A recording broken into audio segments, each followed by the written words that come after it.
E aí pessoal, aqui quem fala é o Guto e sejam bem-vindos a mais um vídeo. Hoje a gente vai falar sobre Jibaku Shounen Hanako-kun, que é uma das estreias dessa temporada de inverno de 2020 e finalmente eu vou fazer as primeiras impressões sobre ele, que é um dos grandes hypes, uma das grandes promessas dessa temporada. Depois que eu falar um pouquinho sobre como foi o episódio, a gente vai falar sobre outras questões relevantes, inclusive o fato de que ele decepcionou muita gente em questões de produção, né, principalmente pela animação, o que não foi o caso comigo. Eu vou explicar o porquê pra vocês lá pro final. Em Hanako-kun a gente vai conhecer a Yashiro, que é uma jovem aí que entrou no ensino médio, que ama coisas sobre ocultismo. Ela conversando com uma amiga, ela descobre que o colégio onde ela estuda, ele tem uma lenda de 7 mistérios. E o 7 e mais assustador, mais poderoso mistério de todos é o mistério da Hanako-kun, que seria uma entidade, né, um espírito que vive no banheiro do terceiro andar feminino, alguma coisa assim. A Yashiro então se arrisca e vai lá e faz o que disseram pra ela fazer. Teoricamente ela tem que entrar no banheiro sozinha,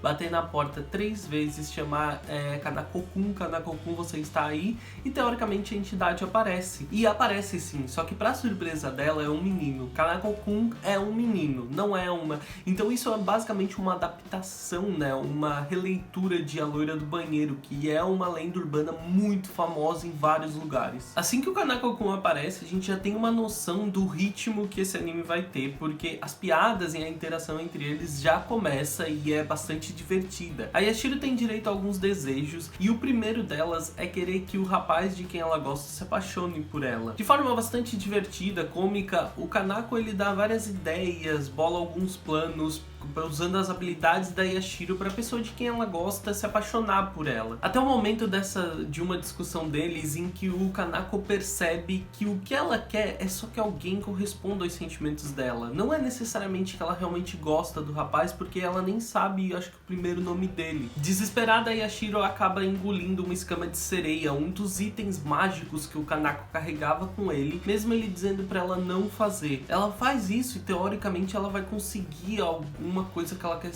que se realize, e ela vai atrás do rapaz, e chegando lá ela não consegue, e ela ainda é transformada em um peixe, porque os peixes são servos das sereias, e a lenda diz que se tu engolisse a escama de sereia, tu ia acabar se tornando servo dela. O Kanako vai proteger a Yashiro versão peixe de uma sereia gigantesca, e ele vai então usar o último desejo dela pra ajudar ela a voltar ao normal, e ele também faz isso, né? Pra ele fazer isso, ele aparentemente tem que comer uma outra escama de sereia, que seria uma parte de cada. Ela teria que ter feito isso com o rapaz que ela gostava, porque isso vai acabar criando um vínculo entre eles. E o Kanako-kun então cria esse vínculo entre eles, e ele então decide que a Yashiro vai ser a serva humana dele.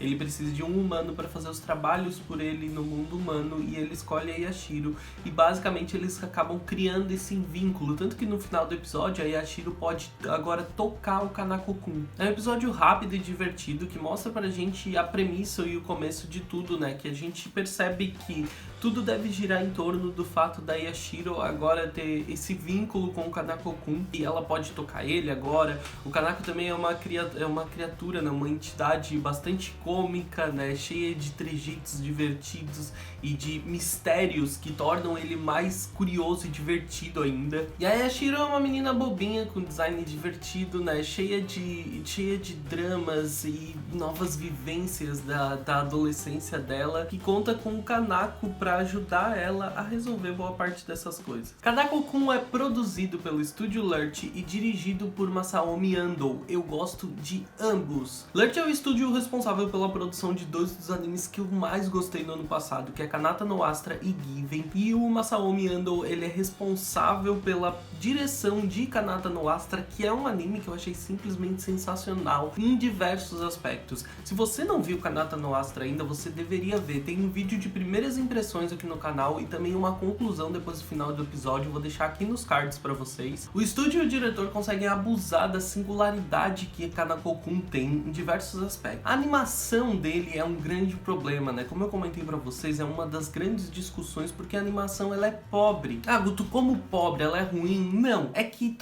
todo anime, ele abusa de quadros estáticos, né? De quadros parados, simples, onde apenas a gente tem talvez a boca das personagens se mexendo ou algumas transições muito bruscas, onde a gente não veja o movimento funcionar. Uma coisa que fica muito claro onde a animação faz falta, né? Que é eu acho que é um dos poucos momentos em que isso me chamou a atenção, que é um dos poucos momentos eu acho que isso realmente me chamou a atenção, que eu não gostei realmente, é por exemplo quando o Kanako-kun ataca a sereia com uma faca. A gente perde toda essa transição, todo esse movimento, né? A gente muda de um quadro dele prestes a atacar para ele tendo atacado, e isso acontece constantemente. Entretanto, tudo isso combina bem com a promessa, né? Tudo isso combina bem com a proposta do anime. Além de que não dá pra ter tudo, né? O Lurt, ele vem fazendo um trabalho muito bom, ele vem se destacando com animação e roteiro, né? Desde o ano passado, desde a metade do ano passado, ele vem se destacando bastante. A questão é que eu acredito que em Kanako-kun tu precisa fazer alguns sacrifícios, né? Como vocês podem ver, Kanako-kun é uma das coisas mais bonitas que a gente já viu. Toda a arte do anime, né? Todos os traços, aqueles traços com contornos pretos bem marcados, cores que ajudam a dar esse ar misterioso, né?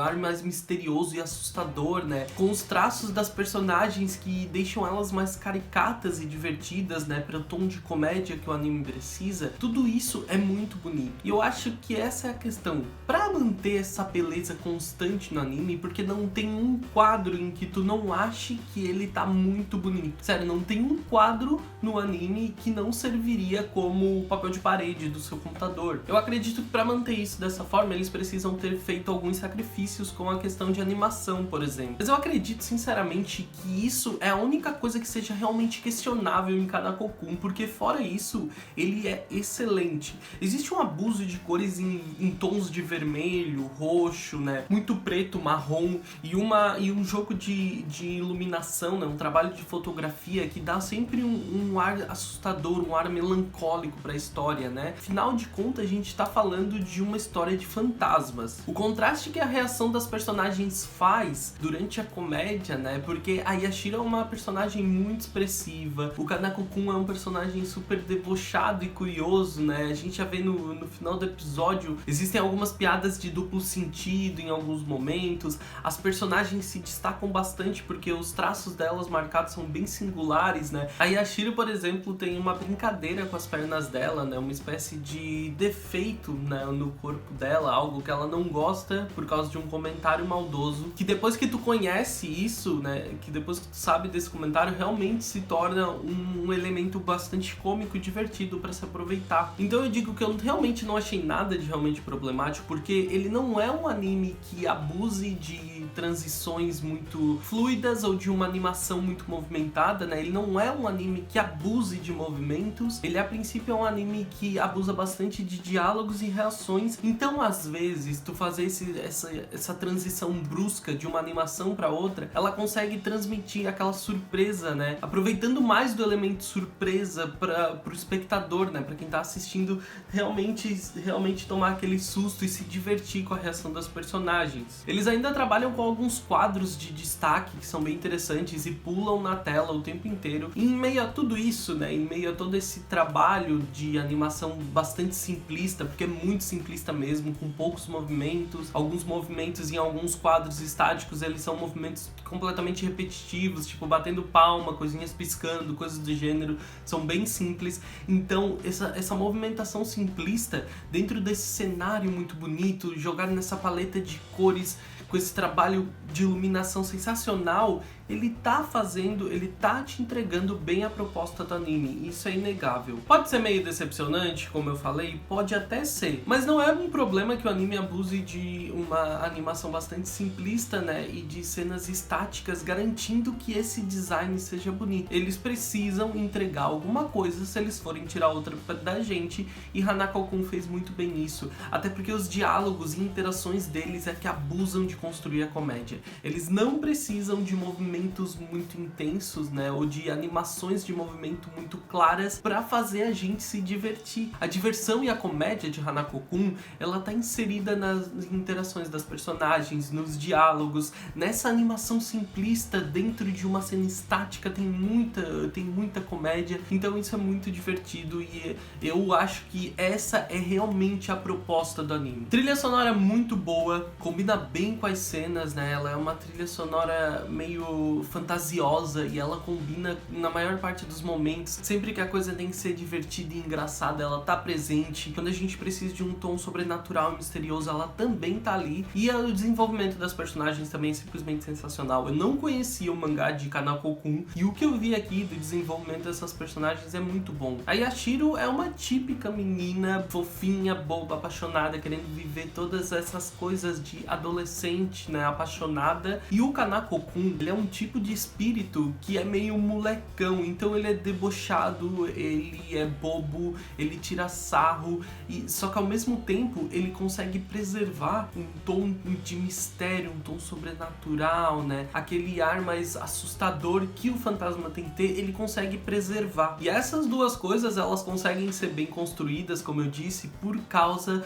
do design de toda a ambientação, por causa de todo o design do anime. Essas duas coisas conseguem ser bem construídas e a gente vê esse contraste do mundo e das duas personagens se misturando de uma forma divertida. Tu pode observar, quando a gente fala sobre coisas da Yashiro e sobre coisas do Kanako, a gente vê alguma diferença entre eles, entre a forma como é construída para cada um deles, como é ambientada, e a gente vê também essas duas coisas se misturando constantemente, o que entrega bem a proposta de Hanako-kun. Uma coisa que eu fiquei muito feliz é o seiyuu responsável por dublar o Hanako-kun. Eu nunca mais tinha visto trabalhos dela, e sim, é uma mulher que tá dublando Hanako-kun, né? Eu acho que antigamente era mais comum a gente ver isso, né? A gente vê seiyus mulheres dublando personagens masculinos, a gente via isso frequentemente. E a Megumi Ogata, responsável por dar voz ao Hanako-kun, ela foi responsável por dublar o Yukito de Sakura Card Captors, o Shinji de Neo Genesis Evangelion, o Yugi de Yu-Gi-Oh! Então, cara, são obras que fizeram parte do meu crescimento, fizeram parte da minha infância, do meu aprendizado como otaku. Eu fiquei muito feliz de ver que ela estava trabalhando isso aqui de novo. Ela também é cantora e faz outros diversos trabalhos no show business, mas eu acho que ela já não trabalha tanto como cantora e com show business faz algum tempo. Eu acho que desde final dos anos 2000 que eu acho que ela se casou, se eu não me engano, né? Quem sabe um dia eu faço uma pesquisa aí e faço um vídeo de seiyuu sobre ela, porque eu gosto muito do trabalho dela. Tô animado, tô feliz com essa estreia, vai ser muito divertido acompanhar Hanako-kun. Sério, eu tô muito feliz mesmo. Eu achei uma estreia sensacional. Aquele design, aquela ambientação, né? Toda a estrutura artística de Hanako-kun me enche os olhos. Sério, é um momento assim que eu paro e eu tenho que apreciar. Parece que eu tô numa galeria de arte apreciando aquilo ali. Eu não me importo com as imagens estáticas, eu não me importo com a falta de alguns movimentos mais elaborados, porque eu acho que toda a proposta do anime está sendo entregue de forma adequada. Deixa aqui nos comentários o que você achou, né, do primeiro episódio de Hanako-kun, se você se divertiu, se você gostou, pra gente continuar conversando. O que você achou dessa discussão, né, sobre a falta de animações mais elaboradas, de movimentos mais elaborados. Deixe seu like se gostou do vídeo e se é novo por aqui, se inscreve no canal para receber. Tem algumas primeiras impressões ainda vindo por aí. A gente tem aí outros vídeos planejados, né, em breve o conteúdo do canal ele vai voltar ao normal, né, já que as primeiras impressões vão ter acabado, a gente vai voltar com conteúdo normal, então já se inscreve para receber os próximos conteúdos. Me segue nas redes sociais, eu sou @gutunu no Twitter e no Instagram, lá vocês vão saber sempre que tiver vídeo novo e é onde eu interajo de forma mais imediata com vocês, principalmente no meu Twitter, né, o Twitter eu tô o dia inteiro. Espero que tenham gostado do vídeo, eu vejo vocês no próximo vídeo, um grande beijo, tchau, tchau!